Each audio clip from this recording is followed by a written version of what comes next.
আজকের পর্বে স্বাগত সবাইকে। আশা করছি সবাই অনেক ভালো আছেন। ঝটপট নাস্তার আয়োজনে আজকে আমি আপনাদের সাথে শেয়ার করছি ইনস্ট্যান্ট চিকেন ফ্রাই।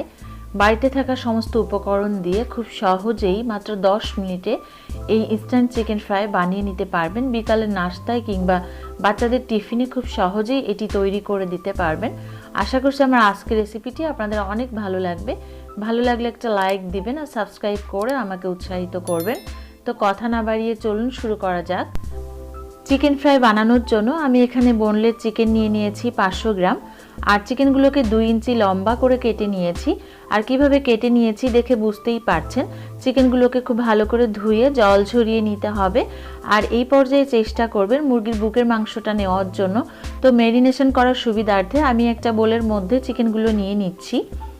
এবারে একে একে সমস্ত উপকরণগুলো দিয়ে দিচ্ছি। প্রথমে দিয়ে দিচ্ছি একটা ডিম, এর মধ্যে দিয়ে দিচ্ছি লবণ স্বাদ মতো, দিচ্ছি 1 টিস্পুন জিরে গুঁড়ো, 1 টিস্পুন ধনে গুঁড়ো,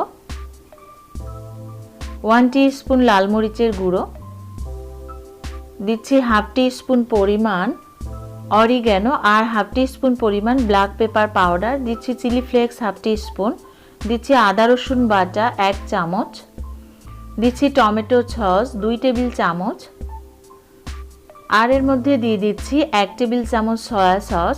যেহেতু সসের মধ্যে কিছুটা লবণ থাকে তাই লবণের পরিমাণটা আপনারা বুঝে দিবেন। আর এই সমস্ত উপকরণ দিয়ে খুব ভালো করে চিকেনটাকে মাখিয়ে নিতে হবে। মেখে নিয়ে ম্যারিনেশন করার জন্য রেখে দিতে হবে 3 থেকে 4 মিনিট, সর্বোচ্চ 5 মিনিট রেখে দিলে খুব বেশি ভালো হয়।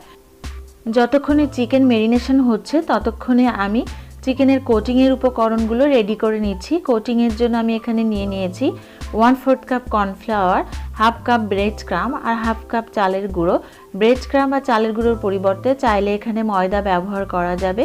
এর সাথে দিয়ে দিচ্ছি শুকনো উপকরণগুলো, দিচ্ছি লবণ স্বাদ মতো, 1/2 টিস্পুন জিরে গুঁড়ো, 1/2 টিস্পুন ধনে গুঁড়ো, 1/2 টিস্পুন লাল মরিচের গুঁড়ো, 1/2 teaspoon chilli flakes, 1/2 teaspoon oregano আর 1/2 টিস্পুন ব্ল্যাক পেপার পাউডার।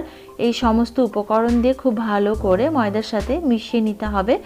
আর এই পর্যায়ে কোটিংটা রেডি হয়ে গেছে আর 5 মিনিট হয়ে গেছে, চিকেনটাও ম্যারিনেট হয়ে গেছে।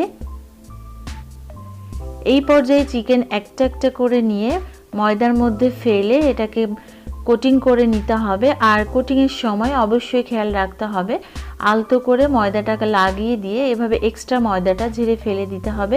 এরপরে ভেজে নিতে হবে। আর চিকেনগুলোকে কোটিং করে নেওয়ার পর খুব বেশি সময় রেখে দেওয়া যাবে না, খুব দ্রুতই এগুলো ভেজে নিতে হবে। তাই আমি ব্যাচে ব্যাচে এগুলো করে ভেজে নিচ্ছি। আর ওদিকে তেলটা বসিয়ে দিয়েছিলাম, তেলটা গরম হয়ে গেছে। এই পর্যায়ে চিকেনগুলো আমি দিয়ে দিচ্ছি। আর এই পর্যায়ে প্রথম 2 মিনিট হাই ফ্লেমে ভেজে নিতে হবে। এতে করে চিকেনটা খুব ক্রিস্পি হবে, অর্থাৎ কোটিংটা যখন পুরোপুরি ক্রিস্পি হয়ে যাবে তখন পরের 2 মিনিট আবার লো ফ্লেমে চিকেনগুলো ভেজে নিতে হবে। এতে করে চিকেনের ভেতরটা প্রপারলি সিদ্ধ হয়ে যাবে আর ফ্রাইটা খেতে কিন্তু অনেক বেশি মজার হবে। তো এই পর্যায়ে পছন্দ মতো কালার করে চিকেনগুলো ভেজে নিতে হবে। আর চিকেনগুলো ভাজতে 4 থেকে 5 মিনিট সময় লেগেছিল। একই রকম প্রসেসে আমি দ্বিতীয় ব্যাচে চিকেন ফ্রাইগুলো ভেজে তুলে নিয়েছি। আর চটজলদি ইনস্ট্যান্ট চিকেন ফ্রাই, এটা খেতে কিন্তু অনেক বেশি মজার। কতটা মুচমুচে হয়েছে আওয়াজটা একটু শুনুন। আর ভেতরে জুসিনেসটা কিন্তু একদম পারফেক্ট আছে।